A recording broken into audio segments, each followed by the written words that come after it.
Dewi Laut, atau Ratu Laut, adalah sosok dewi atau entitas feminin yang dikaitkan dengan laut, samudra, dan badan air lainnya dalam berbagai mitologi. Mereka seringkali dipuja sebagai penguasa laut, pelindung para nelayan, atau bahkan penjaga sumber kekayaan laut. Berikut adalah beberapa sosok dewi laut dari berbagai mitologi di Asia Tenggara. Manimehala. Dewi Manimehala adalah dewi dalam mitologi Hindu-Buddha. Ia dianggap sebagai pelindung lautan, khususnya Samudra Hindia dan Laut Cina Selatan sebagai bagian dari mitologi Asia Tenggara. Ia ditempatkan oleh Catu Maharajika untuk melindungi makhluk-makhluk baik dari kecelakaan kapal. Ia muncul dalam beberapa cerita Buddha, termasuk Mahanipata Jataka, atau Mahajanaka Jataka, di mana ia menyelamatkan Pangeran Mahajanaka dari kecelakaan. Bukti arkeologis Manimehala dalam bentuk relief telah ditemukan di Zotoke, Myanmar, yang berasal dari milenium pertama Masehi. Manimehala terlihat dalam lukisan wat atau candi, di beberapa daratan Asia Tenggara yang menggambarkan adegan-adegan dari Mahajanaka.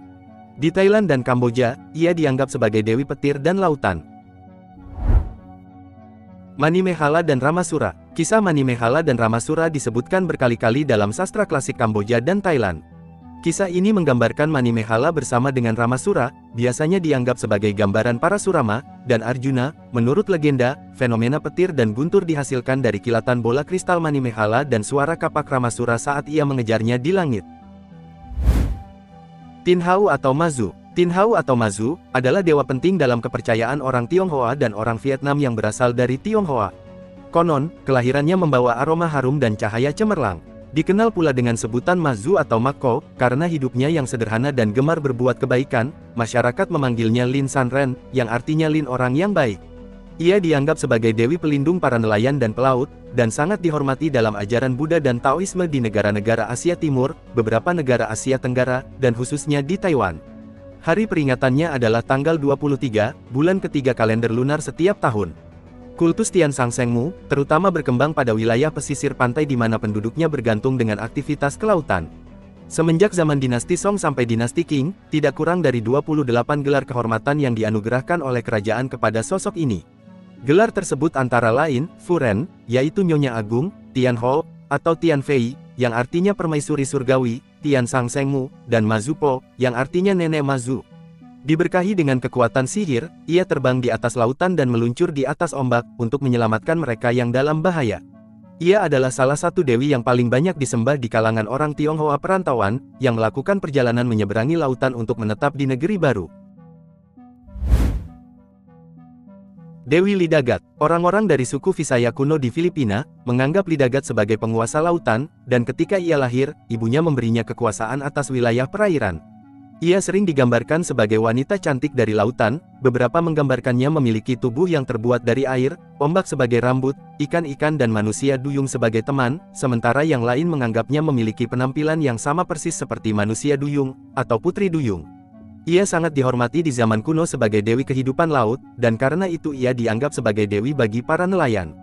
Dikatakan bahwa ketika nelayan berdoa kepadanya, dan mereka menerima tangkapan yang melimpah, mereka biasa melemparkan sepotong besar daging segar ke laut untuk mengucapkan terima kasih karena telah memberkati mereka dengan kelimpahan. Dia juga dipuja oleh para pelaut Visayan awal yang menjelajah ke pulau-pulau lain di Filipina, bersama dengan keluarga mereka di dalam bangunan kuno yang dikenal sebagai balangay.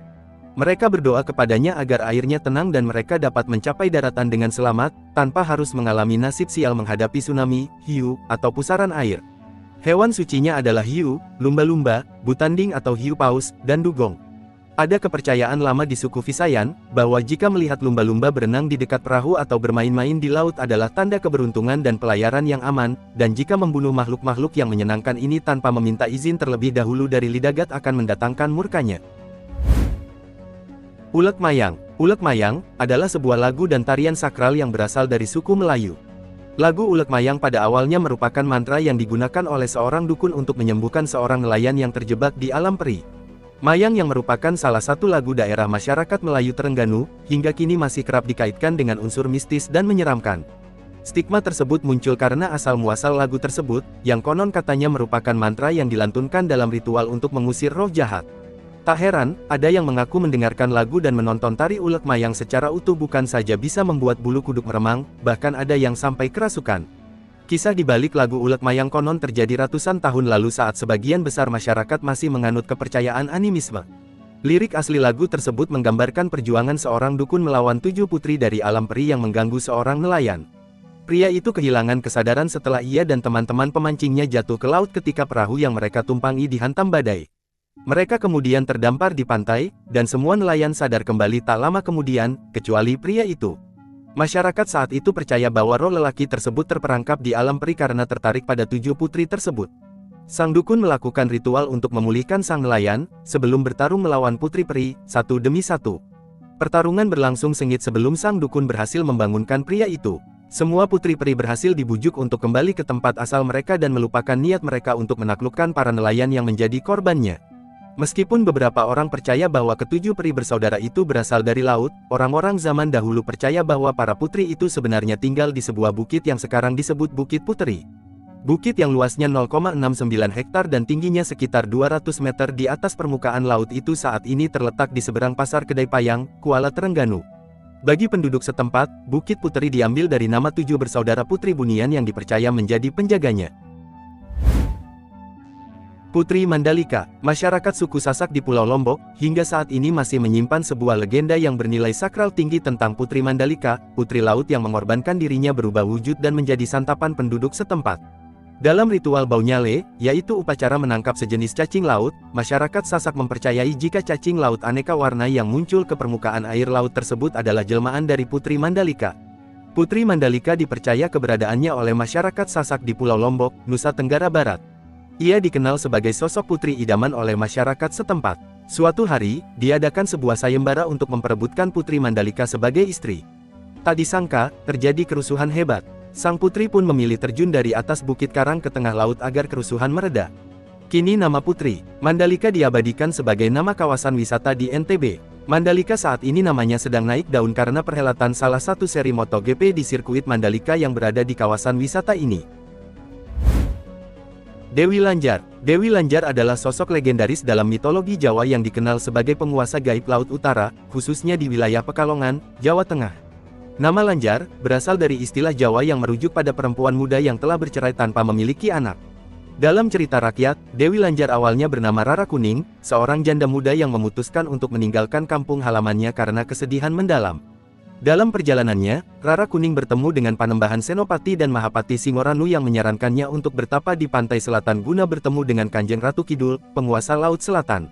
Setelah melalui pertapaan, ia berhasil bertemu dengan Ratu Kidul dan diangkat menjadi pengikutnya. Namun, ketika ditugaskan untuk menggagalkan pembukaan hutan Gambiren oleh Raden Bahu, Dewi Lanjar gagal melaksanakan tugas tersebut. Akhirnya, ia memohon izin untuk menetap di Pekalongan dan menjadi penguasa Laut Utara, yang disetujui oleh Ratu Kidul dan Raden Bahu. Masyarakat Pekalongan percaya bahwa Dewi Lanjar memiliki keraton gaib di sekitar pantai Slamaran. Ia dihormati sebagai penjaga laut dan sering dikaitkan dengan berbagai mitos lokal. Beberapa kepercayaan menyebutkan bahwa jika ada anak yang hilang di pantai, kemungkinan besar anak tersebut dibawa oleh Dewi Lanjar. Selain itu, ia juga dikenal dalam beberapa cerita sebagai sosok yang dapat memberikan kekayaan melalui pesugihan. Nyai Roro Kidul. Nyai Roro Kidul, atau Nyai Roro Kidul, adalah sosok supranatural dari cerita rakyat Indonesia. Ia dipercaya menguasai Laut Selatan dalam mitos Sunda dan Jawa. Dia dipercaya akan menarik orang-orang yang mengenakan baju berwarna kehijauan di pantai Laut Selatan. Dalam mitologi Jawa, Kanjeng Ratu Kidul merupakan ciptaan dari Dewa Kaping Telu yang mengisi alam kehidupan sebagai Dewi Padi dan Dewi Alam yang lain. Sedangkan Nyi Roro Kidul, mulanya merupakan putri kerajaan Sunda yang diusir ayahnya karena ulah ibu tirinya. Dalam perkembangannya, masyarakat cenderung menyamakan Nyi Roro Kidul dengan Kanjeng Ratu Kidul, meskipun dalam kepercayaan kejawen, Nyi Roro Kidul adalah bawahan setia Kanjeng Ratu Kidul. Kedudukan Nyi Roro Kidul sebagai Ratu Lelembut Tanah Jawa, menjadi motif populer dalam cerita rakyat dan mitologi, selain juga dihubungkan dengan kecantikan putri-putri Jawa. Nyi Roro Kidul juga dikenal dengan berbagai nama yang mencerminkan berbagai kisah berbeda dari asal-usulnya, legenda, mitologi, dan kisah turun-temurun. Ia lazim dipanggil dengan nama Ratu Laut Selatan dan Gusti Kanjeng Ratu Kidul. Menurut adat istiadat Jawa, penggunaan gelar seperti Nyai, Kanjeng, dan Gusti, untuk menyebutnya sangat penting demi kesopanan. Terkadang orang juga menyebut namanya sebagai Nyai Loro Kidul. Di dalam bahasa Jawa, loro merupakan sebuah homograf untuk angka 2, dan kata sakit, menderita.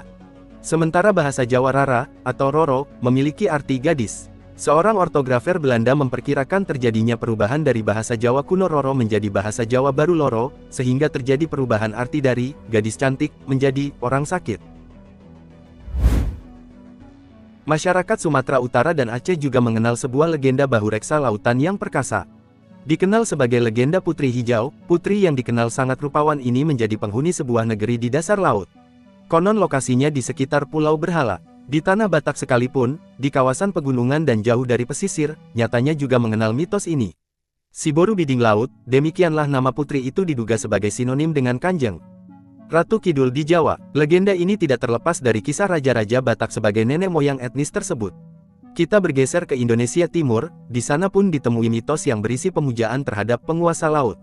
Sebutlah etnis Buru di Pulau Buru, Kepulauan Maluku, misalnya. Di sana juga dikenal keberadaan Ina Kabuki, ratu yang bertahta di dasar Teluk Kayeli. Masyarakat Lamalera di Flores menyebut laut sebagai Ina Faeble, yang artinya ibunda yang maha rahim, Ina Leva, bunda lautan, atau Ina Sorobudi, ibu yang memberi hatinya kepada anak-anaknya.